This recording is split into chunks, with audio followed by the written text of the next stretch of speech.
Brought to you in part by The Flooring Shack. We stand behind the floors you stand on.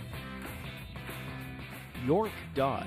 You never have to leave town to get the vehicle, deal, or service that you want. See you at York. And by Yavapai College Performing Arts Center, presenting the jazz great Thelonious Monk, August 21st.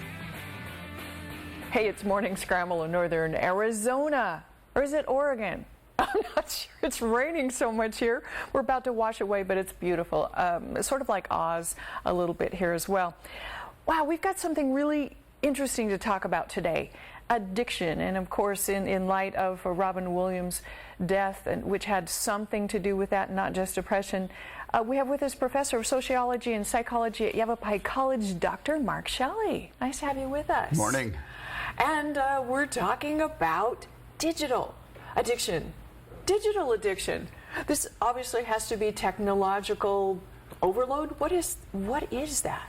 Well, I came about this because I teach a class on success for students.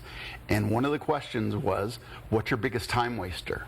18 of 21 students self-identified some form of electronics is their biggest time waster. So I started digging a little deeper.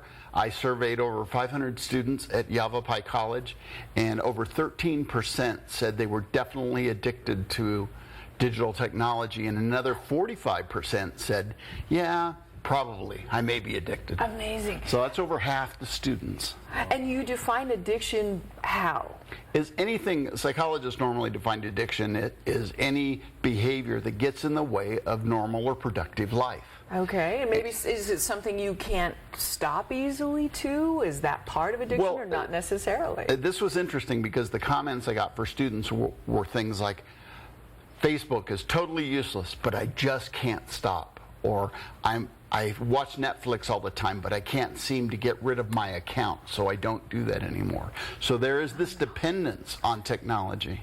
I tell you, and so we're talking cell phones, we're computer, Facebook, Twitter, social media. Yes. This kind of a thing. Yes. Now, of course, it's adults as well. Oh, yes, and there's issues in the workplace as well. Employers are having to deal with people in their cell phones or inappropriate use of technology in the workplace. So it's larger than students. It's widespread in our society. I would argue that it's a social issue, not just a personal issue. I would so agree with you, and I don't even have to be a sociologist to believe that. I review movies, a couple every week for part of my job, and people are in there. They can't, for 2 hours or less, they cannot stay away from their cell phone. They've got to be, they put their coat over and they check to see if they got any messages.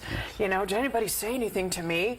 And it's not an emergency, or they're texting. Of course, there's now the big no texting campaign. But it can be addictive. I got a new computer a few years ago, and I plugged in my solitaire. And I would spend 2-3 hours on a Saturday playing solitaire. And I understand that addiction. It literally is a compulsion where you just feel like, oh, just one more game. Oh, just one more. I mean, surely a gambler on a slot machine or something would feel the same way, don't you think? Yes, this is a non-chemical addiction, but it's an addiction nonetheless. Yeah. And it's so widespread. It's not just the student population. Right. I mean, this is adults, teenagers, kids now. Elementary kids have cell phones. Even grandmas and grandpas now are on Facebook. They're on Twitter. And, we talk about digital natives and digital immigrants. Digital natives are those who grew up with technology, and we say, oh, they're most at risk. But we're finding that it crosses age, social class, everything. So. It's everywhere. And what kinds of things, what problems does this cause, this digital addiction, would you say? Well, part of it's time management. People spend hours and hours, as you said, watching Netflix or doing video games or doing Twitter or Instagram. So that's a huge problem for students because they can't get their work done because they spend so much time. But there are other things as well. So relationships. I can't tell you how many stories I know of relationships problems being because somebody is having a cyber relationship with somebody while they're in a real relationship with somebody else. And pornography, of course, is a huge issue now, pornography addiction. So even just distraction. I mean, it seems like people can't do one thing anymore. They've got to be doing 3 things, you know, like whether we're watching a movie and texting and, you know, I mean, there's so many things going on all at once that I think you can even have a partner who's not, you know, cheating on you or Absolutely. watching porno or something, but they're just, you know, trying to keep track of everybody else. yes, as well. they're not present. Yes. In the relationship, Right. and we find that a lot too. But there's weird things like sleep deprivation. One of the surprising findings that I found from my research is over a third of the students say, I sleep with my cell phone by my bed, or I sleep with my cell phone on, and I don't get sleep. Well, sleep is the enemy of performance, whether it be athletic performance or academic performance.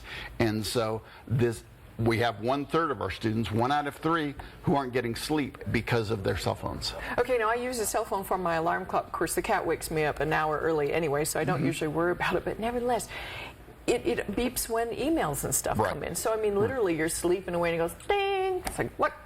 Yes. So even that, like you say, can be disruptive to Exactly, your and we know that if you don't get continuous good sleep, if you're waking up every 15 minutes or half an hour to check a text message, then you aren't getting sleep.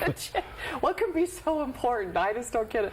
Well, this was funny. I also read that there was an article on you not getting your food at a restaurant. It can delay your food at a restaurant, for Yes. instance. Yes. And how does that happen? Like the cook is texting? Or? Well, it's interesting because in New York City, they've tagged these people phone zombies.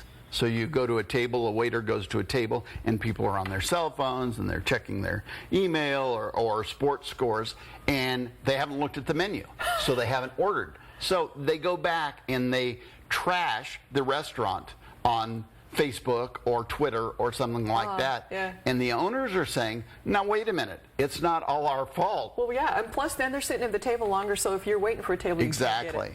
What do we do about digital addiction in this age where all our information comes electronically? Well, what do we do to fix this? Well, Is there a fix? Well, that's one of the disturbing things I found in my research with students is that 5% of students said they would get help, which is not as many as I would hope. 5%, that's not much. But all those students say, I don't know where to get help at.